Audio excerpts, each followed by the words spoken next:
ओम नमः सिद्धेभ्य जय श्री ओम नमः सिद्धेभ्य जय श्री ओम नमः सिद्धेभ्य। मंगलम भगवान वीरो मंगलम गौतमो गणी मंगलम कुंद कुंदाद्यो जैन धर्मोस्तु मंगलम। सर्वमंगल मांगल्यम सर्वकल्याणकारकम प्रधानम सर्वधर्माणां जैनम जयतु शासनम। जैनम जयतु शासनम जैनम जयतु शासनम।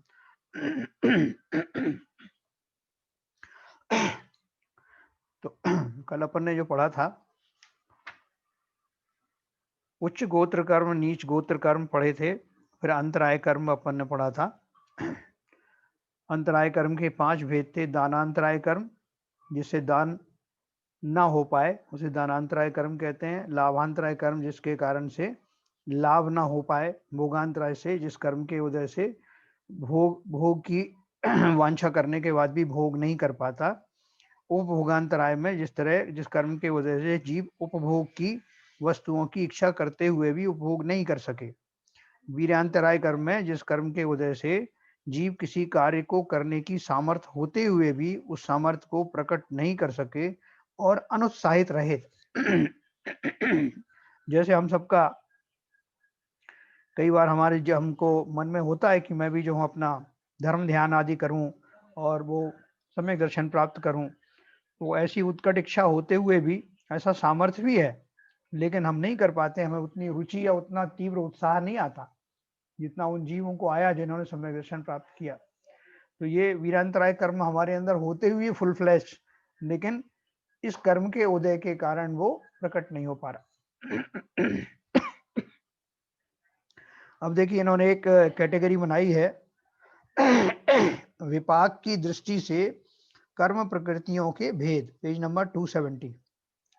विपाक माने जो कर्म का उदय होता है उसे विपाक कहते हैं। जब उसकी मैच्योरिटी आती है या फल मिलता है। कर्म के फल को विपाक कहते हैं। द्रव्य क्षेत्र काल भव और भाव के निमित्त से उत्पन्न हुआ कर्म का विविध प्रकार का पाक अर्थात फल ही विपाक कहलाता है। विपाक की दृष्टि से कर्म प्रकृतियों के 4 भेद और 148 उपभेद हैं, है ना। वो कर्मों की 148 प्रकृतियां अपन फेमस है ना। तो वो उसको इन्होंने एक कैटेगरी और दी है, उसको 4 कैटेगरी में बांटा है विपाक की दृष्टि से, उदय की दृष्टि से। तो जीव विपाकी 78 है। जीव विपाकी, विपाकी का अर्थ अपन ने पढ़ा ना, जो कर्म का उदय होता है, फल होता है। जिन कर्मों का विपाक अर्थात फल मुख्यतया जीव पर होता है वे जीव विपाकी प्रकृतियां हैं। इनमें घाती कर्म की 47, गोत्र कर्म की 2, वेदनी कर्म की 2 और नाम कर्म की 27 प्रकृतियां होती है ना। ये मुख्य मुख्य तो अपन जानते हैं। घाती कर्म की 47 प्रकृतियां जो अपन ने पहले भी पढ़ी हैं। गोत्र कर्म की 2 हैं, उच्च गोत्र नीचे गोत्र। वेदनी कर्म की 2 है, साता वेदनी असाता वेदनी। और नाम कर्म की 27 प्रकृतियां होती हैं। इनकी लिस्ट में पहले अपन ने पढ़ चुके हैं और भी आगे पढ़ेंगे। फिर दूसरा है पुद्गल विपाकी, ये 62 हैं। जिन कर्मों का विपाक मुख्यतया पुद्गल रूप शरीर पर होता है वे पुद्गल विपाकी प्रकृतियां हैं। पहले वाली जीव के ऊपर हो रही हैं, आत्मा के ऊपर हो रही हैं, उनका असर पड़ रहा है सीधा। और यहाँ जो है ये पुद्गल विपाकी क्या है, जिन कर्मों का विपाक मुख्यतया पुद्गल रूप शरीर पर होता है वे पुद्गल विपाकी प्रकृतियां हैं। इनके निमित्त से जीव के शरीर आदि की रचना होती है। इसमें शरीर 5, बंधन 5, संघात 5, अंगोपांग 3, संस्थान 6, संगनन 6, स्पर्श 8, रस 5, गंध 2, वर्ण 5 आदि 62 प्रकृतियां हैं। मतलब इनका जो उदय होता है तो सीधा सीधा उससे जो शरीर है वो अफेक्टेड होता। शरीर है ना, शरीर 5 प्रकार के शरीर हैं, 5 बंधन है, 5 संघात हैं। ये नाम प्रकृतियां तो सारी शरीर के ऊपर ही हैं। उसके अलावा ये सब जो है ये मुख्यतः जो है नाम कर्म की ही है। ये पुद्गल विपाकी हो गई। उसके बाद में भव विपाकी। जिन कर्मों का विपाक मनुष्य आदि भव के रूप में होता है वे भव विपाकी कर्म प्रकृतियां हैं। ये 4 प्रकार की होती हैं। नरकायु, तिर्यंचायु, मनुष्यायु और देवायु, क्योंकि इनसे ही तो भाव बदलते हैं ना। फिर है क्षेत्र विपाकी। क्षेत्र विपाकी मतलब जिन कर्मों का विपाक विग्रह गति में होता है वे क्षेत्र विपाकी कर्म प्रकृतियां कहलाती हैं। वे एक गति से दूसरी गति में जाते समय अंतराल में जीव का आकार बनाए रखती हैं। इनके 4 भेद हैं: नरक गत्यानुपूर्व, मनुष्य गत्यानुपूर्व, त्रियंच गत्यानुपूर्व और देव गत्यानुपूर्व। जो अपन ने जिसमें आकार बना रहता है ना पिछले भाव का, जब तक कि वो नया शरीर धारण नहीं कर लेता तब तक, ये गत्यानुपूर्वी। ये क्षेत्र विपाकी हैं क्योंकि इनमें क्षेत्र बदलता है। जिस क्षेत्र में पहले वाली पर्याय थी उससे दूसरे में जाता है और विग्रह गति बीच में पड़ती है, तो ये क्षेत्र परिवर्तन के काल में ये पाई जाती हैं। फिर है पाप पुण्य प्रकृतियां। पाप व पुण्य की अपेक्षा से कर्म प्रकृतियों के 2 भेद होते हैं। देखो ये बहुत इंपॉर्टेंट पॉइंट है। अपन जो पाप और पुण्य का भेद समझते हैं ना, तो वास्तव में जो पाप और पुण्य प्रकृतियां हैं, पुण्य पाप प्रकृतियां तो घातिया कर्म की भी होती हैं और अघातिया की भी होती हैं, लेकिन जो पुण्य प्रकृतियां हैं वो केवल घातिया अघातिया कर्मों में ही होती हैं, घातिया में नहीं, अघातिया में। पाप व पुण्य की अपेक्षा से कर्म प्रकृतियों के 2 भेद होते हैं: पुण्य प्रकृतियां और पाप प्रकृतियां। जीव के शुद्ध स्वभाव का घात करने के कारण घातिया कर्मों की सभी प्रकृतियां पाप रूप मानी जाती हैं, है ना, जो ज्ञानावर्णी, दर्शनावर्णी, मोहिनी और अंतराय। अघातिया कर्मों की प्रकृतियां पाप व पुण्य रूप दोनों प्रकार की होती हैं।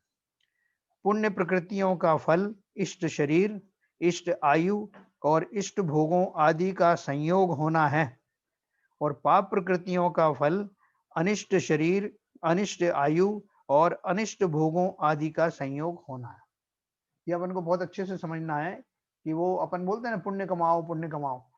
अब कितना भी पुण्य कमा लो, कितना भी पुण्य के भाव कर लो, लेकिन वो जो आपकी जो मुख्य 4 कर्म हैं घातिया कर्म, they are least affected by your पुण्य प्रकृति। उनके माध्यम से तो आपके पाप का ही बंद होता है। और ये जो हम समझते हैं हम पुण्य करेंगे तो वो नलीफाई होंगे, ये ऐसा बिल्कुल नहीं हो सकता। उनका असर किंचित अघातिया कर्मों में ही थोड़ा बहुत पड़ता है, लेकिन वो जो है इंटैक्ट है वो 4 घातिया कर्म, जिनका की तप द्वारा ही जिनकी निर्जरा की जाती है। तो पुण्य प्रकृतियों का फल इष्ट शरीर, इष्ट आयु और इष्ट भोगों आदि का संयोग होना है, और पाप प्रकृतियों का फल अनिष्ट शरीर, अनिष्ट आयु और अनिष्ट भोगों आदि का संयोग होना है। ये इसके बारे में बता रहे हैं, अघातिया कर्मों के बारे में। पाप व पुण्य प्रकृतियों का विवरण इस प्रकार से। देखो पुण्य प्रकृतियां कौन सी हैं। अब ये मौका है अपन जाने, हम कह तो देते हैं ब्लाइंडली कि आप पुण्य बंद करो पुण्य बंद करो, तो पुण्य प्रकृतियां क्या है। देखो, साता वेदनी, त्रियंच आयु, मनुष्य आयु, देव आयु, उच्च गोत्र, देव गति, मनुष्य गति, पंचेंद्रिय जाति, 5 शरीर, 5 बंधन, संघात 5, अंगोपांग 3, समचतुरस्र संस्थान, वज्र वृषभ नाराज संघनन, मनुष्य गत्यानुपूर्वी, देव गत्यानुपूर्वी, अगरु लघु, परघात, उच्छ्वास, ये सब नाम कर्म की चल रही हैं।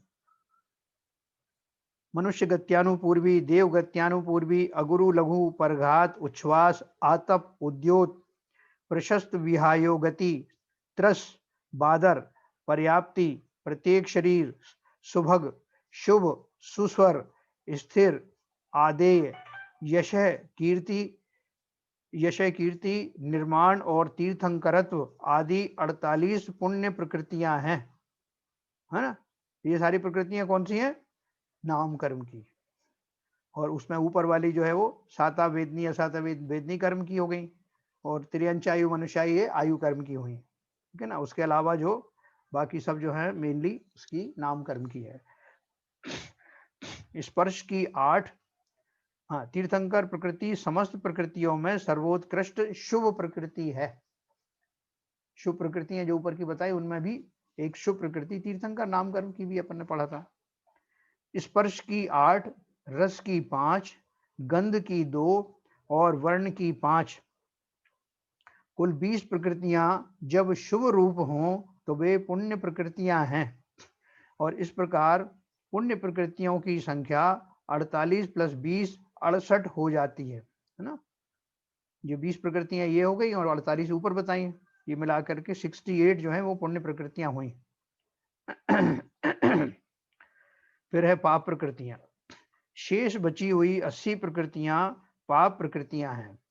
यदि स्पर्श रस गंध और वर्ण की 20 प्रकृतियां अशुभ रूप हों तो इन पाप प्रकृतियों की संख्या 80 + 20 100 हो जाती है। अभी देखो इसमें वर्ण आदि में रस में पाप कैसे हो जाती है, वो पाप वाली और पुण्य वाली कैसे हो जाती है, क्योंकि वही स्पर्श की 8, रस की 5, गंध की 2 और वर्ण की 5 ये बोल रहे हैं। जब शुभ रूप हो तो वो पुण्य प्रकृतियां हैं। तो शुभ रूप कैसे होंगी, जैसे अच्छी गंध मिलने वाली है, अच्छी गंध आ रही हो आपको, ऐसे संयोग मिल रहे हो तो वो आपका जो पुण्य प्रकृतियां मतलब उनके कारण से ही वो मिलती हैं आपको। इसी तरह स्पर्श हैं, जो आपको स्पर्श अच्छे लगते हैं उनकी प्राप्ति होना उन पुण्य प्रकृतियों के उदय में होती है।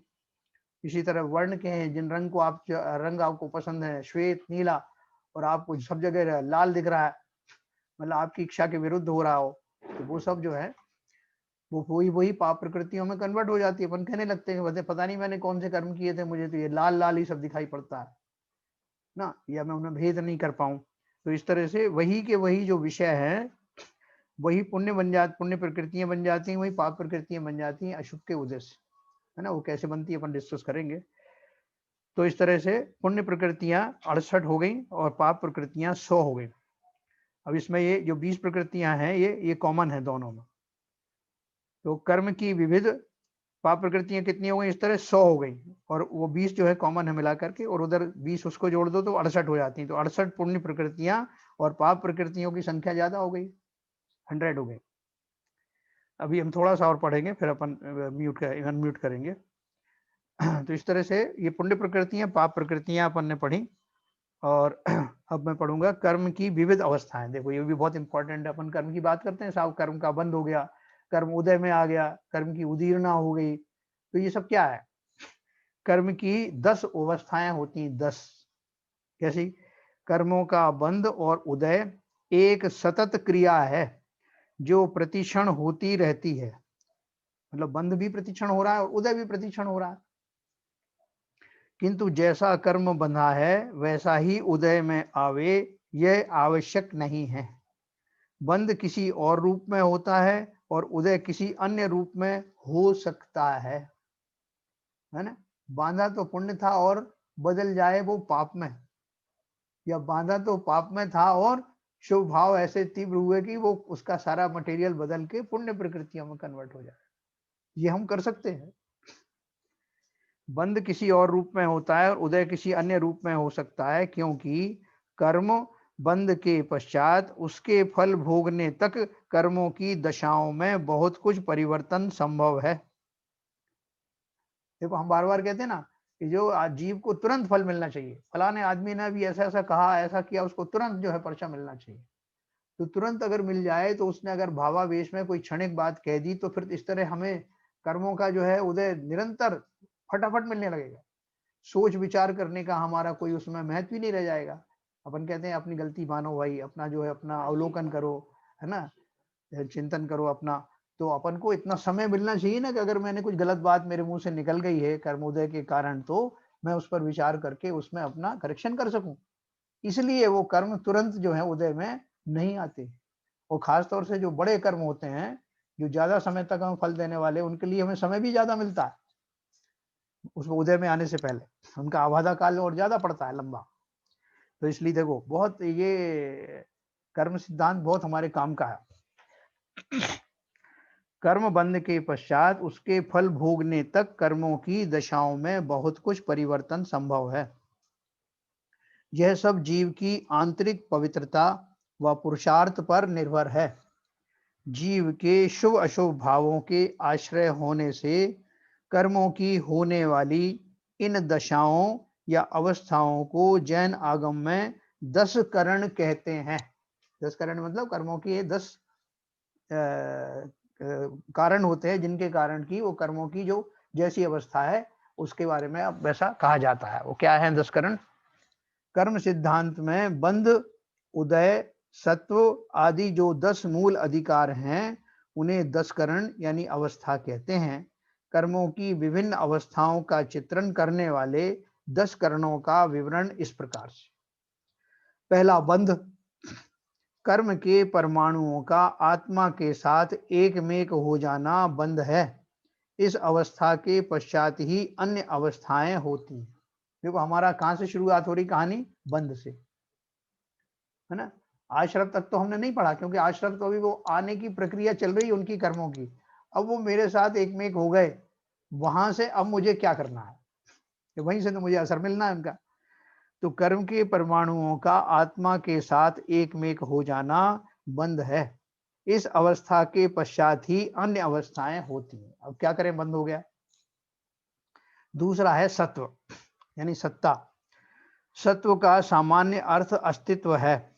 पुद्गल का कर्म कर्म रूप होकर आत्मा के साथ रहना सत्व है।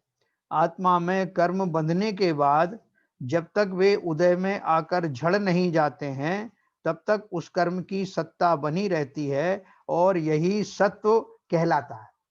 अपन को एक क्वेश्चन आ सकता है कि बंध में और सत्व में क्या फर्क हुआ, है ना। तो बंध में तो वो एक में हुए, और सत्व की का कारण से वो रिटेन रहेंगे, वो बने रहेंगे जब तक कि उनकी वो स्थिति पूर्ण नहीं हो जाती। वो बंधना तो एक क्षण का काम है, बंध गए, लेकिन कब तक रहेंगे और कैसे रहेंगे, वो सारा उसका सत्व से निर्धारित होता है। जब तक उस कर्म की सत्ता बनी रहती है, और यही सत्व कहलाता है। इस अवधि में कर्म सत्ता में तो रहता है, किंतु वह सक्रिय नहीं रहता है। सत्ता में पड़े हुए हैं, अनंत अनंत भवों के आगे के कर्म हमारे सत्ता में पड़े हुए हैं, पहले से बंधे हुए हैं, है ना। उनका बंध जो है बहुत पहले हुआ होगा, लेकिन सत्ता अभी तक मौजूद है।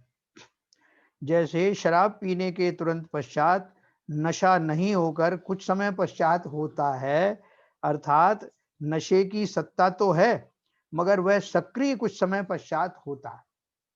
क्या अपन ने एफडी की एग्जांपल दी थी कि एफडी मैंने बांध दी, वो अवेलेबल तो है, लेकिन वो सक्रिय कब होगी, जब वो एक उसका जो है वो मैच्योरिटी कॉल आ जाएगा, मगर वो सक्रिय कुछ समय पश्चात होता है।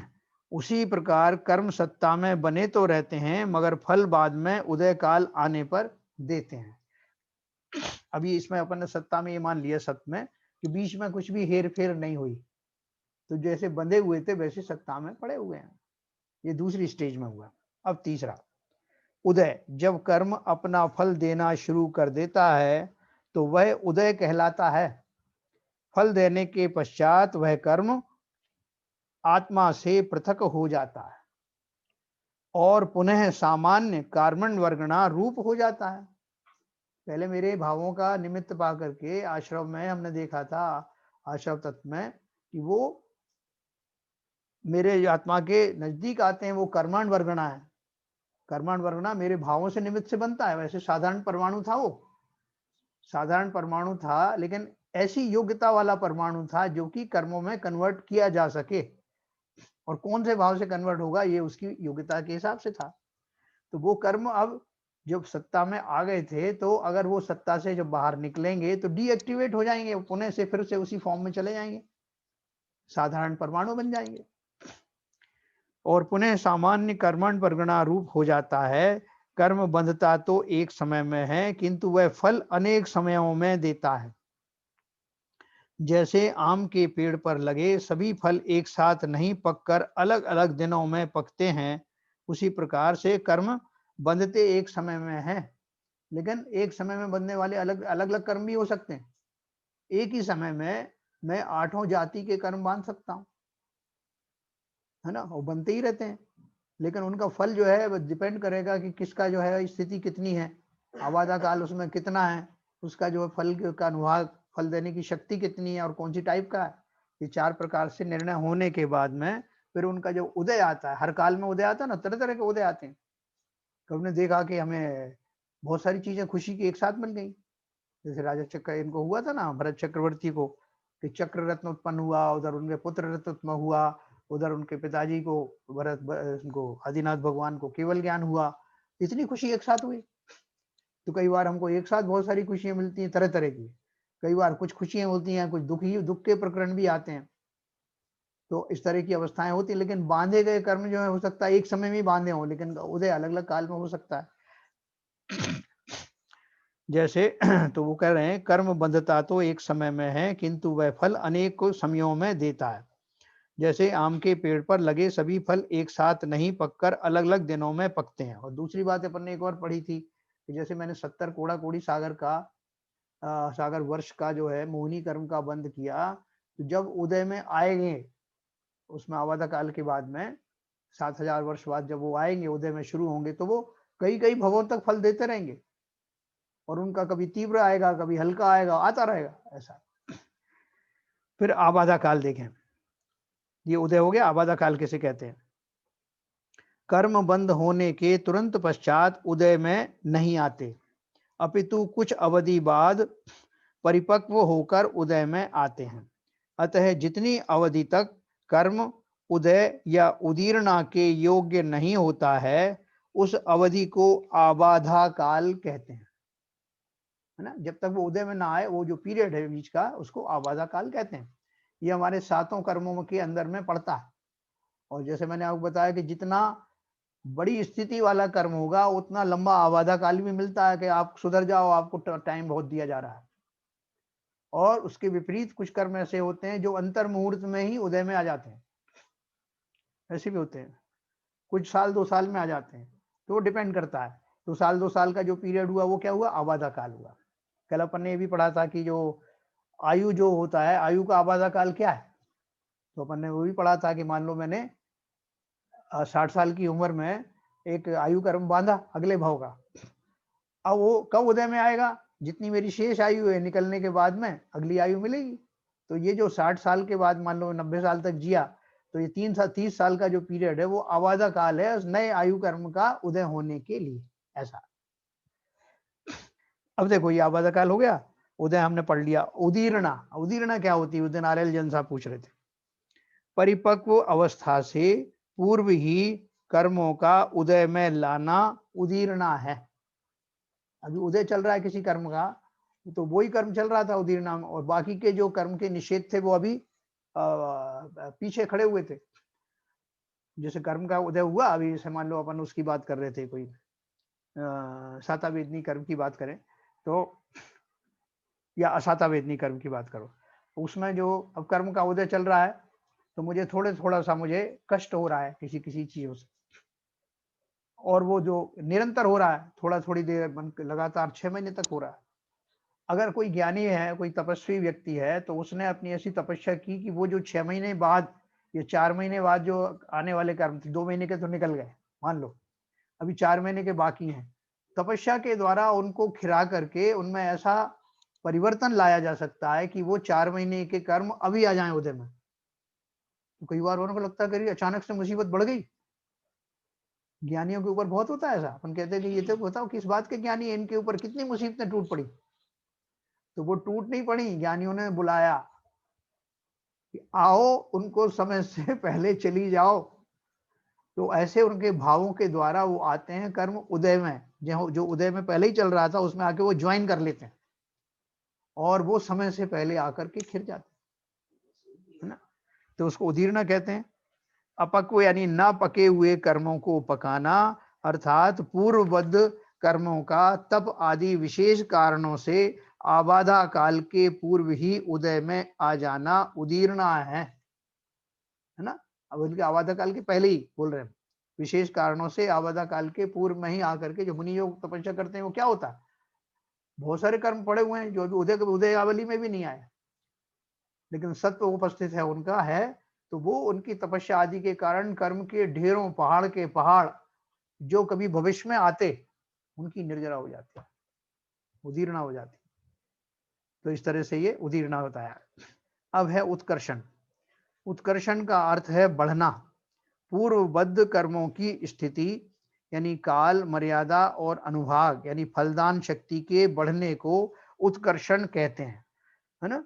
जैसे पहले के कर्म है, वो कर्म जो है मेरे 50 साल तक मेरा वो देने वाले थे, फल देने वाले थे, लेकिन मैंने अभी जो कुछ ऐसा काम कर दिया कि वो अब 50 साल की बजाय 60 साल तक फल देंगे, और खोटा काम कर दिया उसी जाति का जिनसे वो कर्म बने थे, तो वो 50 साल से बढ़ करके 60 साल हो गए, तो वो उत्कर्षण हो गया उसमें। इसी तरह से उसमें फल फल देने की शक्ति, जो कर्म मुझे फल दे रहे थे वो अभी तो हल्के दे रहे थे। जैसे किसी को वो जेल हो जाती ना, एक तो साधारण जेल होती है और एक दूसरी होती है सश्रम कारावास, जिसमें उनसे चक्की भी पिसवाई जाती है और कुछ भी करवाया जाता है। तो किसी जीव ने वैसे कर्म बांधे कि उसको पहले साधारण जेल में रहने की सजा मिली, लेकिन उसने वहां रह के भी इतने खोटे भाव किए कि वहां जेलर वगैरह ने उनको फिर से उनको सजा सुनवाई, और सजा हुई कि साहब अब इनको सश्रम कारावास दिया जाए, तो और बढ़ गया उत्कर्षण। तो ऐसे भाव जीव स्वयं कर सकता है, जिसमें पूर्वबद्ध कर्मों की स्थिति, यानी वो कितने समय तक फल देंगे वो, और अनुभाग यानी फलदान फल देने की शक्ति को बढ़ जाना, इसको उत्कर्षण कहते हैं। बढ़ जाना मतलब अशुभ कर्म का बंद करने के पश्चात यदि जीव के और भी कलुषित परिणाम होते हैं, तो उस अशुभ भाव से पूर्वबद्ध अशुभ कर्मों की काल मर्यादा और फलदान शक्ति में वृद्धि हो जाती है। तो अगर मैंने जिस जिस रूप में वो कर्म बांधे और मैं अपने उस पर अड़िग बना रहा अपने स्टैंड पर, नहीं रहा, वो तो मैंने बिल्कुल सही बोला था, बल्कि मेरे हिसाब से तो उनको उस टाइम छोड़ भी दिया था। अभी तो अगर मेरा बस चले तो उन्हें छोड़ना भी नहीं चाहिए। तो वो जो कर्म बंध गया था वो और ज्यादा कंसंट्रेट हो जाए। ये है उत्कर्षण, ये हम कर सकते हैं अपने भावों से। अभी कर्म उदय में नहीं आया। अब अपकर्षण, अपकर्षण का अर्थ है कम होना। पूर्वबद्ध कर्मों की स्थिति और अनुभाग फलदान शक्ति के घटने को अपकर्षण कहते हैं। अशुभ कर्म का बंद करने के पश्चात यदि जीव के शुभ परिणाम होते हैं, तो उन शुभ भावों के प्रभाव से पूर्व में बंधे हुए अशुभ कर्मों की काल मर्यादा और फलदान शक्ति में कमी हो जाती है ना। मैं दोनों कर सकता हूं। तीसरा है संक्रमण। संक्रमण का अर्थ है परिवर्तन। जीव के परिणामों के द्वारा पूर्व में बंधे कर्म की प्रकृति अपनी सजातीय दूसरी प्रकृति में बदल सकती है। अपनी सजातीय मतलब कैसे? पाप प्रकृतियां बदल के पुण्य प्रकृति हो सकती हैं, पुण्य प्रकृति बदल के पाप प्रकृति हो सकती है, अघातीय कर्मों में, है ना। घातीय कर्म की बात नहीं कर रहे, तो ये बदल सकती हैं। वेदनी कर्म है तो वो असाता वेदनी साता वेदनी में कन्वर्ट हो सकता है। जो कष्ट देने वाली थी चीजें वही आपके जो है सुखद हो जाएंगी, है ना। जैसे कि मान लो किसी को किसी ने ऐसा कर्म बांधा कि जो जिसके उदय में उसको अभी उससे बहुत जोर से ठंड लग रही, और ठंड लग रही है, लेकिन उन्होंने क्या किया कि उसी समय क्षेत्र परिवर्तन हो गया, वो ऐसी जगह चला गया कि वहां पर वो हम गर्मी ऑलरेडी वहां क्षेत्र में गर्मी थी, तो वहां उसका जो प्रकृति बदल गई, उसको ऐसा अवसर मिला कि उसका वो जो ठंड थी वो उस गर्मी में वो सहायक हो गई, ठंड रूप। तो शरीर अंदर से ठंडा रहा, वो गर्मी भी सहन करने की उसको शक्ति मिली, एग्जाम्पल के तौर पर। तो इसलिए वो कह रहे हैं कि उसमें सजाती होती है। ऐसा नहीं होता है कि ज्ञानावर्णी कर्म बदल करके दर्शनावर्णी बन जाए, ऐसा नहीं होगा। सजाती में होगा, वेदनी है तो साता वेदनी असाता वेदनी में ट्रांसफर हो सकता है, उच्च गोत्र है तो नीच गोत्र हो सकता है, उसी जाति के हो सकते। आठों मूल कर्म परस्पर में परिवर्तित नहीं होते हैं कि मोहिनी कर्म बदल के ज्ञानावर्णी बन जाए, ज्ञानावर्णी दर्शनावर्णी बन जाए, ये सब नहीं होता। और मूल नहीं, मूल में परिवर्तन नहीं होता, खाली उनकी प्रकृतियां, उनके जो भेद हैं वो बदलते हैं। संक्रमण की यह शक्ति आत्मा की पवित्रता के साथ बढ़ती है।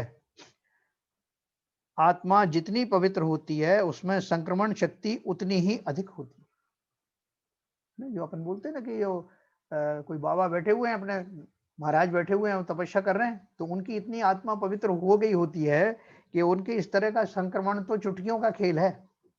हम और आप क्यों नहीं कर सकते? सुनने में तो बहुत आसान लगता है कि हम भी संक्रमण कर लेंगे, क्यों नहीं कर पाते?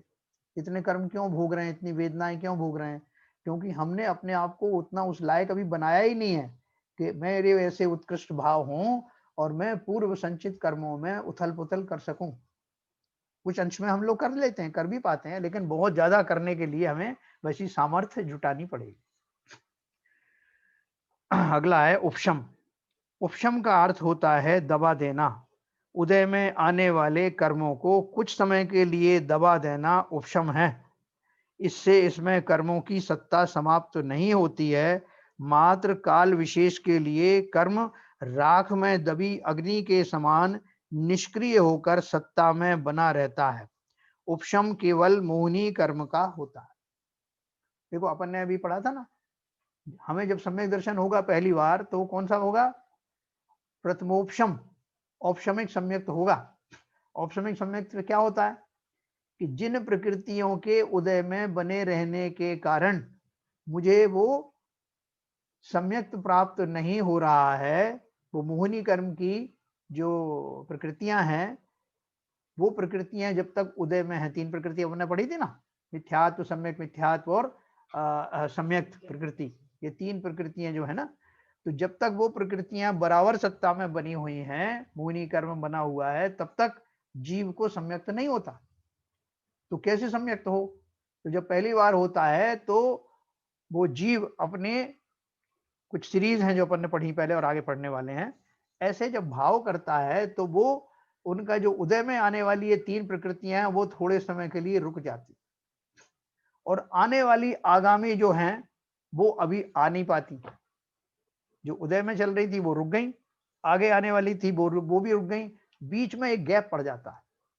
उस गैप में जीव ने अगर अच्छे भाव कर लिए तो सम्यक्त हो जाता। ये बहुत ट्रिक है, ये ट्रिक अपन पंचलब्धि में पढ़ेंगे और करणानुयोग परिचय में पढ़ेंगे। तो ये उपशम, उसको बोलते हैं उस समय वो प्रकृतियों का दबा रहना, उतने पीरियड एक अंतर मुहूर्त तक वो दबी रह गई तो जीव को सम्यक दर्शन हो गया। तो ये जो उपशम जो बताया है, अपन ने उपशम बहुत सारी चीजें आएंगी अपन जब पढ़ेंगे कर्मों की उपशम अवस्था क्या होती है, कि मतलब वो उदय में नहीं आए, सत्ता में तो है लेकिन उदय में नहीं आए, इस दशा को उपशम अवस्था कहते हैं। फिर है निधत्ति। देखो जो औपशमिक, अपन ने दो तरह की श्रेणी भी अपन ने पढ़ी थी ना, क्षपक श्रेणी और औपशमिक श्रेणी, उपशम श्रेणी। उपशम श्रेणी वाला क्या करता है? उन कर्मों को दबाता हुआ आगे बढ़ता और 11वें गुण स्थान तक पहुंच जाता। लेकिन जब 11वें गुण स्थान से वो डिग जाता है अंतर मुहूर्त के बाद में, जो नियम से होता है, तो फिर नीचे आ जाता है वो, और वो सारी जो प्रक्रियाएं वो दबाता हुआ गया था वो वापस से सिर उठाने लगती। लेकिन जो छायिक वाला जो है, छायिक जो जिसने श्रेणी मानी है, वो उन कर्मों का क्षय करता हुआ आगे जाता है, इसलिए एक बार बन गई, श्रेणी चढ़ गया तो वो सीधा मोक्ष जाकर पहुंचता है ना। 8 9 10 पड़ता है उसको, 12 के बाद 13, और ये उपशम वाला है 8 9 10 11 तक जाता है, वापस हो जाता है। ये अपन ने पहले पढ़ा और आगे बहुत पढ़ेंगे। तो ये उपशम बहुत काम की चीज है, हमको पहली बार जो सम्यक दर्शन होगा तो इससे ही होगा। फिर दूसरा है निधत्ति। इस अवस्था में कर्मों की स्थिति और अनुभाग को कम या अधिक किया जा सकता है, लेकिन वे संक्रमित नहीं होते हैं और ना ही असमय में फल दे सकते हैं। अर्थात देखो अपन ने ऊपर पढ़ा ना, उत्कर्षण अपकर्षण जो पढ़ा था, तो उसमें एक और पढ़ा था, संक्रमण पढ़ा था। तो ये बोल रहे हैं अगर किसी को निधत्ती जाति के कर्म का बंध हो गया, अर्थात कर्म कोई नया नहीं है, हमारा ही कोई कर्म इस रूप में बंध गया है, बंधने वाले कर्म वही है, हमारा कोई कर्म इतना ढीठ प्रकृति, ढीठ रूप से बंध गया है कि उसमें उसकी स्थिति जो बन गई है, अनुभाग जो बन गई है, वो तो कम कम ज्यादा कर सकते हैं लेकिन संक्रमित नहीं कर सकते। जैसे साता वेदनी, असाता वेदनी का बना है तो साता वेदनी का ही रहेगा, साता में कन्वर्ट नहीं होगा। तो इस तरह का जो आता है वो जो संक्रमण इसमें नहीं हो सकता, इसकी ये खासियत है। हमने अगर ऐसा कोई कर्म बांधा है, हमारे भाव ऐसे थे बांधते समय कि उसमें ये गुंजाइश भी हमको नहीं मिलेगी, और ना ही असमय में फल दे सकते हैं। उदीर्णा अगर मैं करना चाहूँ ना कि जैसे वो, तो वो भी चेंज नहीं कर सकते। अर्थात इस दशा में उत्कर्षण व अपकर्षण तो संभव है, किंतु उदीर्णा व संक्रमण नहीं होता है। ये जो कर्म जिसने बांध दिया, तो उनको वो जो अपन को जो सुविधा मिली है, वो सुविधा इस कर्म, इस तरह के कर्म बांधने वाले को, कर्म तो वही है लेकिन इस रूप में बांधने वाले उस जीव को ये फैसिलिटी नहीं मिलेगी कि वो संक्रमण कर ले आपस में, साता वेदनी से सता वेदनी कर ले या उच्च गोत्र नीच गोत्र कर ले, इस तरह की चीजें नहीं कर पाता। तो ऐसा जब इस भाव के साथ वो कर्म बांधा जाता है तो उस कर्म को एक स्पेसिफिक, उस पर एक सील लगा दी जाती है, उसे निधत्ती कर्म कहते हैं। मतलब जाति तो हमारी यही जो 8 कर्मों के अंदर ही है वो सब, खास तौर से अघातीय कर्मों की 4, लेकिन उनमें भी उन कर्मों में इस तरह का जो है वो विशेष उसमें भेद पड़ जाता है कि वो कर्म हमारा हमने ऐसा बांधा कि वो उसकी ये नहीं हो सकता, उसका संक्रमण नहीं हो सकता, उदीर्ण नहीं हो सकता। और इससे भी भयानक एक और है दशा, निकाचित। निकाचित में क्या है? यह कर्म बंध की प्रगाढ़ अवस्था है। इस अवस्था में कर्म का जिस रूप में बंधन होता है उसी रूप में ही भोगना पड़ता है। इसमें उत्कर्षण, अपकर्षण, उदीरना और संक्रमण का अभाव रहता है। यह कर्म प्रायः फल देकर ही छूटता है। इसमें पुण्य की भी बहुत सारी प्रकृतियां हैं। जैसे तीर्थंकर नाम कर्म बांध लिया आपने तो भोग के ही जाना पड़ेगा। आप सोचोगे कौन 1000 साल तक जिएगा या इतने साल तक कौन रहेगा, अपन तो फटाफट केवल ज्ञान प्राप्त करके चले जाए। तो ऐसा कर्म जो है कम कर लेते हैं नाम कर्म की स्थिति को, तो नहीं कर सकते, भोग के जाना पड़ेगा। चक्रवर्ती को इतने समय तक भोगना पड़ेगा। अपन को लगता है कि भोगना पड़ेगा तो अच्छी बात है ना, ये तो मजे कर रहे हैं। चक्रवर्ती को भोगना पड़ेगा क्यों कह रहे हो? इसलिए कह रहे हैं कि उतने काल तक वो अटका रहेगा इन क्षुद्र अवस्थाओं में। क्षुद्र ही है ये सब, संसार के जितने भोग हैं वो क्षुद्र ही हैं, उनमें अटका रहेगा। तो इसमें अटका रहेगा, इसलिए वो निकाचित नाम का कर्म का मतलब अपने कर्म में भी विशेष प्रकार का ये दर्जा दिया। इसलिए ज्ञानी लोग तीर्थंकर नाम कर्म का भी बंद करने की कामना नहीं करते, चक्रवर्ती होने की भी कामना नहीं करते। वो सहज में उनके ऐसे भाव हो जाते हैं तो बंद होता है, लेकिन वो चाहते नहीं। ये अपन और आगे पढ़ने वाले हैं। तो मैं आपको अनम्यूट करूंगा, बहुत सारी चीजें इकट्ठी हो गई।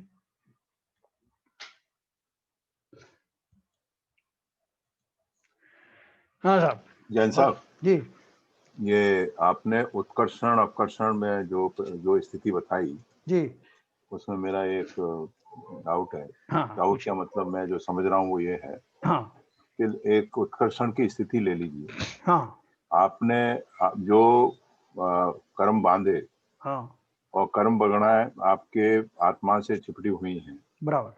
और वो पर्टिकुलर कर्म अनादि काल से मेरे आत्मा के साथ बंधा हुआ है।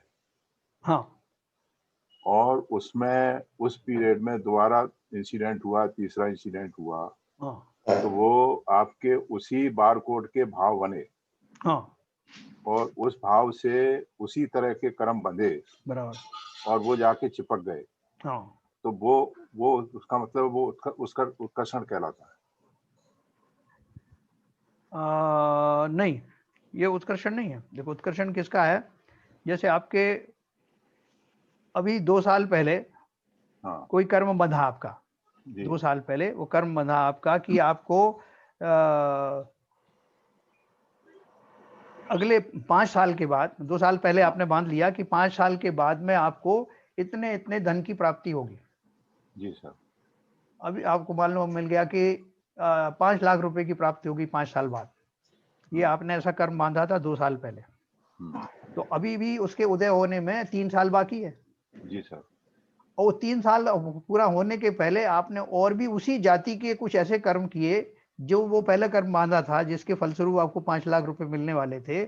उसी जाति का आपने वो फिर से भाव किए, जी तो वो भाव क्या करेंगे, उसमें आपको जो और ज्यादा ऐड कर देंगे उसमें। वही तो मैं कह रहा हूँ, 5 लाख की बजाय वो आपको 10 लाख मिलेंगे।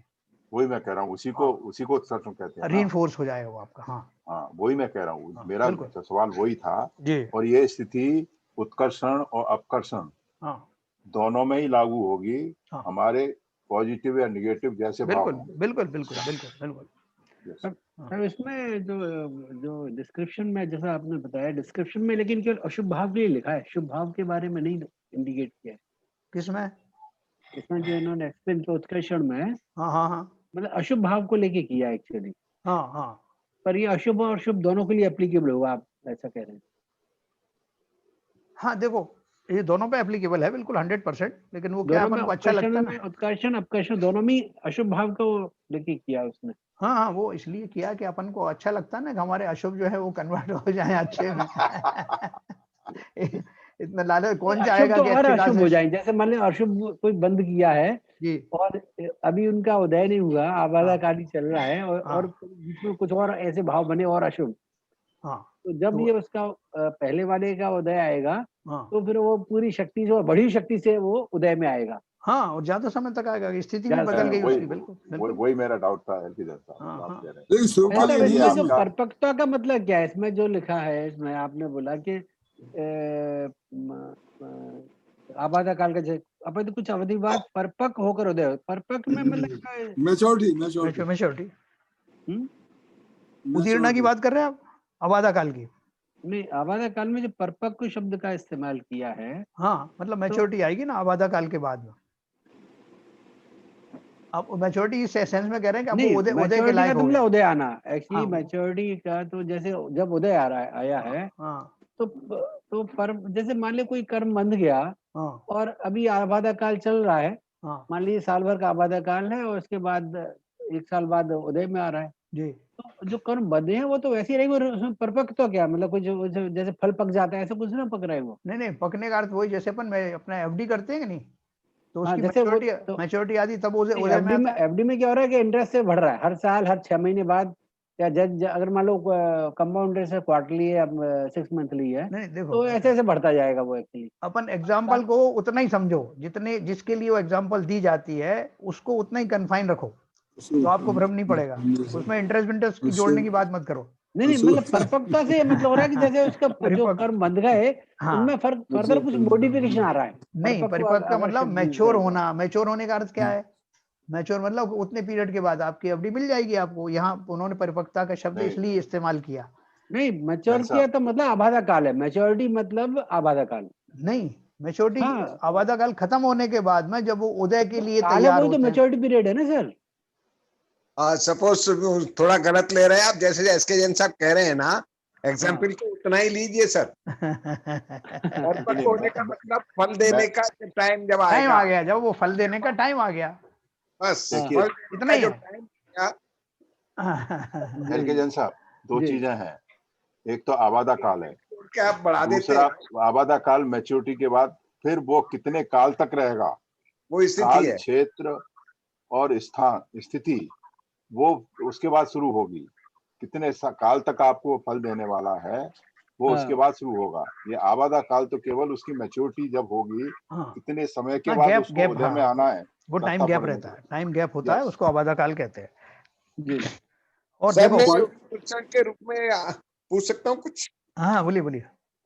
इसमें सेंटेंस जो है वो इस तरह से, अशुभ कर्म का बंद करने के पश्चात यदि जीव के भाव और भी कलुषित हो जाए तो अशुभ कर्म में पूर्ववत कर अशुभ कर्मों की काल मर्यादा फल शक्ति बढ़ जाती है। बराबर। अब मैं इसका जरा रिवर्स करता हूँ,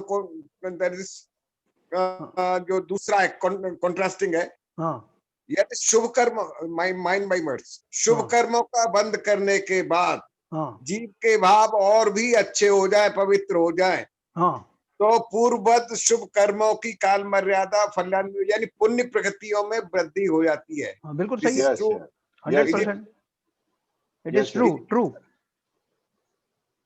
Although ऐसा ये ऐसा लिखा होना चाहिए था। नहीं हो रहा, इसमें लिखे हुए से सिद्ध नहीं होता। ये पुण्य कर्म आने के लिए आपको जो पुण्य कर्म अलग ही बनेंगे, पुण्य कर्म आप भोग के जाना पड़ेगा, उसमें कोई परिवर्तन नहीं होता।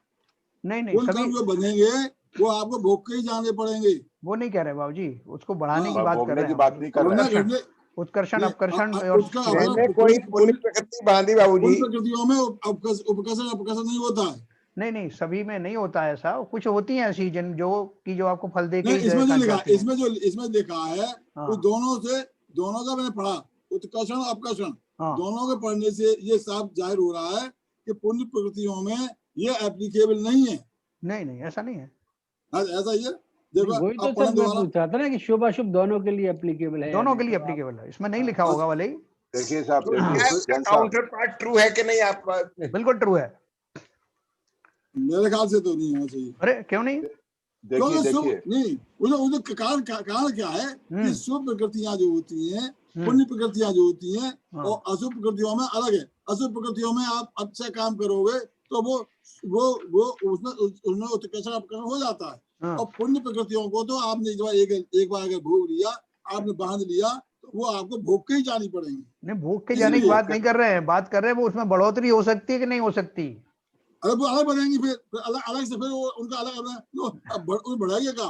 जैसे आपने आपने आपने आपने कोई पैकेज लिया, आपने पैकेज लिया 7 दिन का, आपने अच्छे काम किया तो 7 दिन का पैकेज और मिल गया अलग से, 2 दिन का पैकेज और मिल गया अलग से, तो अलग से क्या उसी में उसी में नहीं पढ़ सकता भाई साहब। मेरा मतलब मैंने ऐसा, क्योंकि इसके पढ़ने से देखो बाबूजी ये पढ़िए आप, 1 मिनट ये पढ़िए आप, अपकर्षण में पढ़िए, क्या अशुभ कर्म का बंद होने के पश्चात या जीव के शुभ परिणाम होते हैं तो उन सब परिणामों के पूर्व में बने हुए अशुभ कर्म की काल मर्यादा फलदान शक्ति में कमी हो जाती है, कमी हो जाती है।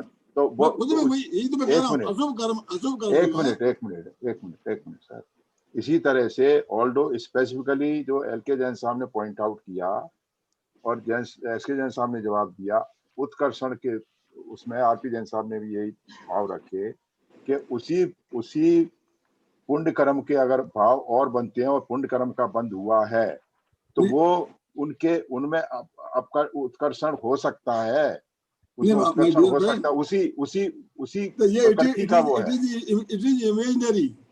नहीं इमेजिनरी क्यों है? अब है, इमेजिनरी नहीं है, लिखा हुआ उसी प्रकृति का है, उसी प्रकृति का है।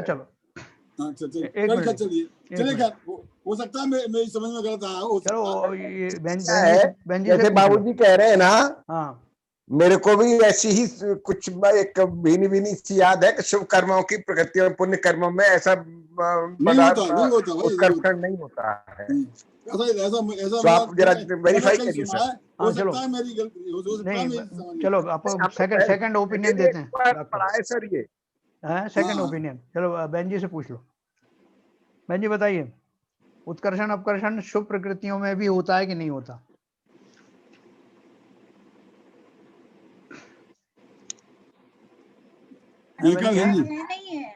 आज आंटी जी नहीं है अंकल।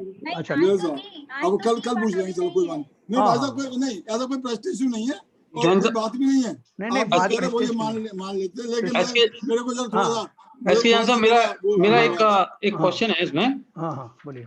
तो एक जैसे एक कहानी हमने सुनी है, वो जैन में सुनी है या सनातन में सुनी है कि जैसे एक गुरु के 2 चेले होते हैं, एक को मृत्यु का योग होता है और एक को राज का होता है। तो उसी वक्त पे उसको ठोकर लगती है, तो उसको जिसको मृत्यु होनी होती है उसको ठोकर लगती होती है और वो ठोकर लग के गिर जाता है क्योंकि वो अच्छे कर्म करता है। और दूसरा जिसको राजकर्म मिलना होता है उसको एक सोने की थैली मिलती है। तो वो जैसे इससे अपकर्षण और आपका उत्कर्षण से जैसे मेरे को लगता है मिलते जुलते हो रहे हैं, क्योंकि जो कर्म उसके बने थे उसको राजभोग मिलना था, जैसे तो राज्य मिलना था उसको के, और उसको थैली में कन्वर्ट हो गया उसका। और जिसकी मृत्यु आनी थी और उसके अच्छे कर्म की वजह से उसको वो ठोकर में कन्वर्ट हो गया। तो मतलब ये दोनों आपके उत्कर्षण और अपकर्षण दोनों उस पर अप्लाई होते हैं, करेक्ट है? नहीं वो तो होते ही हैं, और मैं कल उनको और थोड़ा सा देख करके मतलब पढ़ के सुना दूंगा तो उनका कंफ्यूजन दूर हो जाएगा। पहले में तो आयु कर्म का लॉजिक लगेगा ना सर, एक्चुअली आयु कर्म खत्म हो गया उसका, उस हिसाब से वो ठोकर से मृत्यु हो गई उसकी।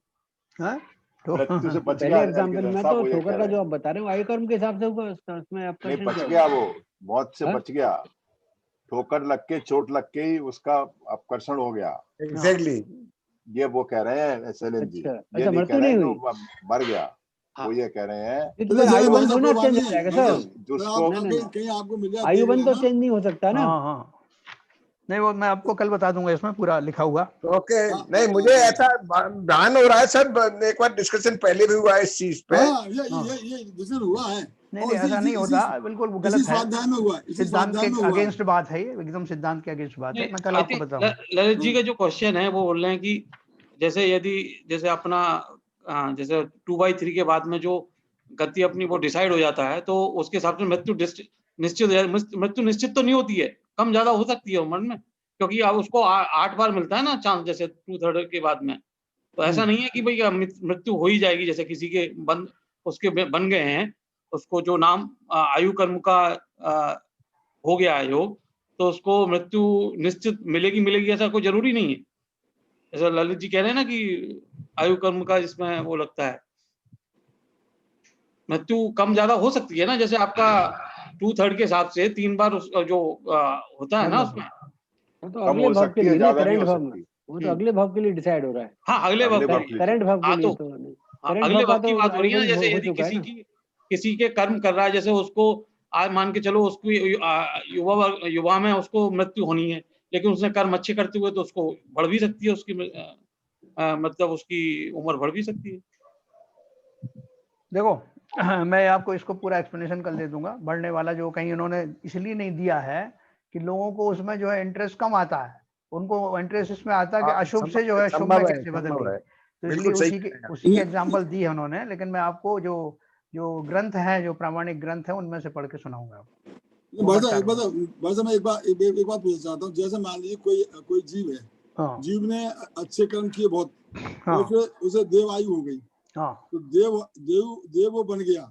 हाँ जिस जाति का देव बना, जिस श्रेणी का देव बना, जिसकी इतनी आयु फिक्स हो गई, हाँ। उसमें अगर पुण्य कर्म वो जीव और भी अच्छे पुण्य कर्म करे, हाँ। और भी बढ़िया काम करे, हाँ। तो उसके और जो पुण्य बनेंगे, हाँ। तो क्या उस आयु में उसकी जो बन गई है उसमें कुछ उत्कर्षण या अपकर्षण हो सकता है क्या? बिल्कुल हो सकता है, बिल्कुल हो सकता है। हाँ तो जो आयु बनी है जिसकी जितनी वो चेंज हो जाएगा उसमें। हाँ, वो उदय में आने से पहले उदय में जैसे नरकायु का जो उत्कर्षण अपकर्षण हुआ ना, उसने नरकायु बांधी थी राजा शैणिक ने, तो वो तो अपने को पता है ना कि तीसरे नरक की बांधी थी और वो 7वें नरक की बांधी थी। पहले नरक की हो गई और नंबर भी कम हो गया। उसी तरह से अपकर्षण की बात है वो तो। मैं अब आगे बोलता रहा हूँ, आगे भी तो सुनो ना।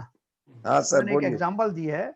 उसी तरह से जिनकी जो पुण्य प्रकृतियों का उदय इस तरह का जो होता है, अब उत्कर्षण होता है, वो ऐसे ही होता है।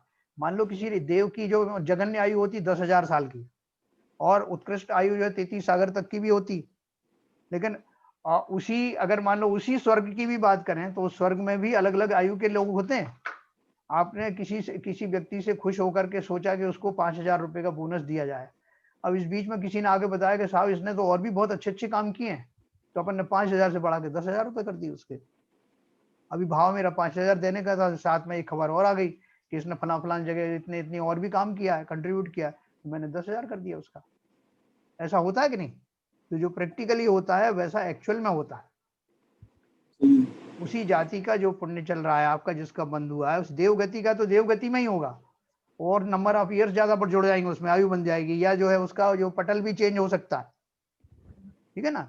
लेकिन उसी जाति का होगा उसमें। जैन साहब आयु तो पहले ही उस जोनी गति में जाने से पहले बन जाती है, तो वो उसमें भी हो सकता है ना। उत्कर्षण अपकर्षण हुआ कि नहीं? राजा शैणिक का उदाहरण दिया ना मैंने। अच्छा ऐसा तो ये जो है दोनों में इरिवर्सिबल है, दोनों केस में होता है, पाप में भी और पुण्य में, दोनों में ही होता है। कल मैं आपको नहीं तो मगर राजा शैणिक की जो आयु बंधी वो अगली गति की बंधी। 7 नरक में जाने वाले थे, वो पहले नरक में गए, तो आयु तो अगले भाव की तो बनती है। हाँ, उस भाव की नहीं बनेगी।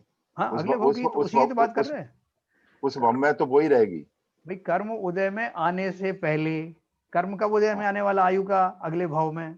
हाँ वो बात सही है। बस कोई भी कर्म जब उदय में आने वाला है, जब भी आने वाला है, उससे पहले अपन ये कर सकते हैं। अपकर्षण और उत्कर्षण दोनों हो सकते हैं, और संक्रमण भी हो सकता है। नॉर्मल कोर्स में संक्रमण में क्या है, पाप बदल करके पुण्य रूप हो जाएंगे, परमाणु है ना वो, उसी अवस्था में। हाँ, उसके एग्जांपल कर्म का साता कर्म, कर्म का साता कर्म, और जो आपने बताई थी जोड़ियां, वो उन्हीं जोड़ियों में मोहिनी कर्म के जो हैं, उसमें ही चेंज हो सकता है। घातिया कर्मों में तो चेंज होता नहीं। अगाथिया की जोड़ियां आपने बताई हैं, उनमें नाम कर्म में भी चेंज हो सकती हैं, इंटरचेंज हो सकती हैं, जो आपने नाम कर्म में भी हो सकती हैं। जैसे अब एक प्रश्न और है। हाँ, अंतराय का जैसे आपने बताया, अंतराय कर्म में, तो अंतराय कर्म में जो जीव में वो योग्यता है, लेकिन वो चीज वो नहीं कर पा रहा है एक्चुअली, उस तरह के अंतराय होने की वजह से। धनांतराय, लाभांतराय, ये सब जो आपने 5 तरह के बताए, जब उसको योग्यता थी तो थी उसमें, लेकिन इस अंतराय कर्म की वजह से वो काम नहीं हो पाए। तो ये जो योग्यता है उसमें, ये जो उसकी पिंड और पिंड प्रकृति उसकी वजह से है, मिली हुई है।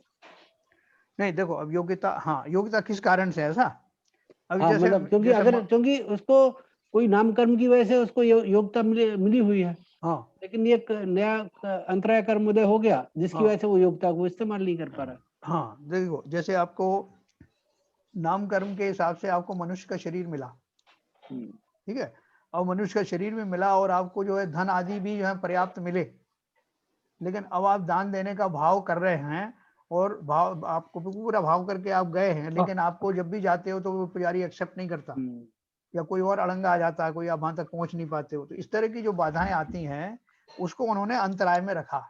बीच में कोई कारण ऐसा आ जाता है जिसकी वजह से आपकी सामर्थ्य होते हुए भी आप उस कार्य का निष्पादन नहीं कर पाते, ऐसा है। और किसी का कोई है? जैसे जैसे जैन साहब जी, ये वीर्यांतराय कर्म है, हाँ अब उसमें लिखा हुआ है जीव कार्य को करने को समर्थ होते हुए वो उस समर्थता प्रकट नहीं कर सकता। हाँ, तो अब वो समर्थ तो अंदर तो भाव से समर्थ है, अगर वो पैरालिसिस है तो वो काम नहीं कर पा रहा है उसकी बॉडी। एक्चुअली जो है ना, ये वीर्यांतराय कर्म जो है मुख्य रूप से जो है आत्मा के अनुजीवी गुणों में आता है। हाँ, उसमें अनुजीवी गुणों में आता है ये मुख्य रूप से। और बाकी का जो ये इसको अपन इसमें लगा देते हैं, वो भी बाहर के व्यवहार में भी अपन लगा देते हैं कि काम करने के लिए मैं चाहता तो हूँ ये काम हो जाए। जैसे हम स्वाध्याय की बात करें, मैं चाहता हूँ स्वाध्याय करने की सामर्थ्य भी है, लेकिन मेरे आलस आ जाता है कि मैं बैठता हूँ तो कुछ समझ में नहीं आता है। दूसरे कर्मों का जो उसमें जो अंतराय कर्म है उसके उदय के कारण मैं बैठा हुआ वो तो लाइट चली गई, पूरा सामर्थ्य के साथ बैठा था, कोई किताब उठा के ले गया। तो इस तरह के जो अंतराय जो पढ़ते हैं उनका व्यवधान पड़ता है। मेरे अंदर तो पूरी सामर्थ्य है, मैं पढ़ भी सकता हूँ, समझ भी सकता हूँ, लेकिन वही मैंने एग्जांपल दिया था। हाँ, बस वो इस तरह का है। तो निदित्य को थोड़ा सा एक बार और बताएंगे। हाँ, निदत्ति और निकाचित जो कर्म है, तो ये देखो जो अपन ने अभी तक जो पढ़ा बाई एंड लार्ज की कर्मों में आवादा काल समाप्त होने के पहले पहले, मतलब मैच्योरिटी आने से पहले पहले अपन उनमें ये सब चेंजेस कर सकते हैं, लेकिन सब कर्मों में ऐसा व्यवस्था नहीं है। कुछ कर्म हमने ऐसे बांध लिए खोटे कि मैं उनमें परिवर्तन नहीं कर सकता हूँ। तो परिवर्तन भी दो तरह के कर्म होते हैं उसमें एक में पार्शियली परिवर्तन कर सकता हूँ और एक में पार्शियली भी नहीं कर सकता हूँ। तो जो पार्शियली जिसमें कर सकता हूँ वो निधत्ति नाम का है, जिसमें क्या लिखा है, इस अवस्था में कर्मों की स्थिति और अनुभाग को कम या अधिक तो किया जा सकता है, लेकिन वे संक्रमित नहीं होते हैं और ना ही असमय में फल दे सकते हैं। अर्थात इस दशा में उत्कर्षण व अपकर्षण तो संभव है, किंतु उदीर्णा व संक्रमण नहीं होता है। जैसे अगर मैं चाहूं उन कर्मों को बढ़ाना घटाना तो हो सकता है, लेकिन अगर मैं चाहूं कि वो जो उनका काल है, उदय काल है, मैच्योरिटी से पहले आकर के वो फल दे जाए, वो जिसे उदीर्णा कहते हैं, वो मैं नहीं कर पाऊंगा। या उनको अगर पाप प्रकृतियां तो उनको पुण्य प्रकृतियों में नहीं बदल पाऊंगा। ऐसा ढीठ किस्म का कर्म मैंने बांध लिया। तो सब ये कौन से कर्म है? सभी कर्म, जितने भी कर्म बंधने वाले हैं उनमें एक स्टैंप लग जाता है कि जैसे आपकी एप्लीकेशन जा रही है, सब लोगों की एप्लीकेशन वो कैसे लगेगा कि ये नित्य वाले ये नहीं है, कैसे लगेगा? नहीं, वो तो प्रकृति, अब वो केवल ज्ञान कम है कि कौन सी होगी कि अगर नहीं हो पा रहा है, आपके भावों के बावजूद भी नहीं हो पा रहा है, इसका मतलब ये है कि उसमें आप नहीं हो पाएगा। कोई आपने एप्लीकेशन दी, उसके ऊपर किसी ने एक मोहर लगा दी चुपके से पीछे से कि नॉट टू बी एंटरटेन्ड। आप ऊपर ले गए और उसने देख लिया, जो ऑफिसर है, तो उसने एक तरफ रख दिया आपको। आप बोले साहब सबका तो आप कर रहे हो, सबको आप बराबर कुछ कंसिडर कर रहे हो, मेरा क्यों नहीं कर रहे? तो वो आपको बताएगा भी नहीं, तो वो टालमा टोल कर देगा। उसमें सील लगी हुई है, नॉट टू बी एंटरटेन्ड। तो भाई साहब ये निदत्ति और निकाचित कर्म जो है क्या घातिया कर्मों में हो सकता है? अघातियों में होती है? अघातिया में होते हैं। देखिए क्षमा सागर जी महाराज को जो कर्मों की प्रकृति आके उदय हुई थी, वो मेरा ख्याल है इसी में निकाचित में ही आएगी ना। हाँ, बहुत से कर्म ऐसे होते हैं, मतलब जो कर्म हमने बांधे हैं वो नहीं टलते नहीं है। हाँ, वही तो बता रहा हूँ। वो निकाचित में मतलब वो उन्होंने इतना तप किया, इतना भोग के जाना पड़ा करने को चाहिए, तो वो निकाचित में ही आएंगे ना। हाँ, बिल्कुल आएंगे। ये जैन साहब, ये ऐसा हो गया जैसे एक किसी ने हत्या की जी, एक तो हत्या मतलब हो गई, उससे मतलब गया था, गुस्सा कुछ करने गया था, क्रोध कर रहा था और उसकी इंटेंशन नहीं थी, कर दी। और एक ने इंटेंशन से सोच समझ के विचार करके इसको मार नहीं है मारा। तो दोनों के जो वो हैं कर्म है, दोनों में बहुत डिफरेंस हो गया। यस अरे व्यवहार में ही बड़ा हो गया, 2 अलग अलग कानून बने ना, अनइंटेंशनल मर्डर और इंटेंशनल मर्डर, दोनों के अलग अलग कानून है। 307 और 303 में चले गए। 303। मैंने अभी एक करुणान्वय परिचय देख रहा था सब जी उज्ज्वला शाह का। हाँ हाँ और शी हैज नॉट स्टेटेड अशुभ और शुभ, जैसे इसमें बहुत क्लियर दिया हुआ है ना। हाँ हाँ तो उसने बहुत गोल रखा है और मुझे लगता है ये शुभ और शुभ दोनों कर्मों के लिए है। दोनों के लिए है, वो तो मुझे वही मालूम तो बात हो रही है। ठीक है सर, मुझे ओके, बहुत अच्छे से मालूम है उसका, वो थैंक खाली यू मैं सर, आपको थैंक यू पढ़ सर, के थैंक सुनाना यू, चाहता हूँ। थैंक उसने यू बोला सर, नहीं है। थैंक यू, बहुत बहुत धन्यवाद सर। मेरी जो है सुबुद्धि मुझ में आ गई। नहीं ठीक है। उसका आपको कॉपी भेजिए सर अभी। हैं? अभी कॉपी भेजिए उसकी। अरे देखो अरे कितना क्विक काम है, बहुत फास्ट। बाबूजी के संशय करने से और अच्छे से कंठस्थ हो गया सबको। हाँ नहीं देखो ऐसा है ना, देखो मेरा एक रीजन था, उसके लिए मैंने अपना तर्क रखा था, जो लौकिक जो तर्क है वो रखा था। तो भाई साहब को इतना कंफर्म था कि एसडीएम साहब को, भाई नहीं साहब कुछ भी हो जाए बात तो मेरी सही है। मैंने तो इसीलिए क्लैरिफाई किया था, मैंने कहा भैया शुभ कर्मों के लिए भी वैलिड है कि नहीं स्टेटमेंट। हाँ नहीं, आप तो पीछे लग गए, उसके गूगल से निकाल के दे दिया ना। बहुत एक्सपर्ट आदमी है। ये करुणान्वय परिचय की कॉपी है सर। ये एक्चुअली वो तो आपने डाउनलोड की हुई है ना। हाँ डाउनलोड किया। तो आपके पास तो खजाना है, खजाने में से खोज के निकाल के आपने हाँ शंका का समाधान कर दिया। इतनी देर से मैं पलट रहा था, मुझे नहीं मिली ये, उन्होंने मैं निकाल वही तो दिया। कह रहा हूँ, दैट इज एन आर्ट। उन्होंने फटाफट निकाल के और आपके सामने रख दिया। जो डिजिटल फाइल फाइंड हो जाता है, आप फाइंड मारो। क्या था, उनको भी डाउट हो गया था। किसको? आरबी जैन साहब भी। बाबूजी ने इतना एम्फेटिकली कहा था, मुझे लगा कि अब वो एक दूसरे का विश्वास है साहब। बाबूजी आप जो कह रहे हैं, उन्होंने सोचा आप सही कह रहे होंगे। चर्चा होनी चाहिए। बिल्कुल सही बात है। हाँ लेकिन क्या है कि मैं अगर कुछ कहता हूँ तो मुझे कंफर्म होता तभी कहता हूँ। हाँ बिल्कुल नहीं, नो डाउट। कंफर्म नहीं होता तो मैं बोलता हूँ मैं देख के बताऊंगा या पूछूंगा किसी से। नहीं वो बात सही है, वो बात आई टू एग्री सर। ये सर चलिए तो सब अच्छा हो गया। अभी अपन कर्मों के बारे में और आगे पढ़ेंगे, इसके बारे में बहुत सारे क्वेश्चन आना चाहिए, मैं सोच रहा था, अभी कम आए हैं, कल और आप डिस्कस करेंगे इसको। नहीं क्वेश्चन तो बहुत है अभी। क्वेश्चन आप इतने लंबे निकल जाते हैं सर कि क्वेश्चन ही भूल जाते हैं हम लोग जब तक। संक्रमण उत्कर्षण अपकर्षण अपने आप में बहुत बड़ा टॉपिक है सर।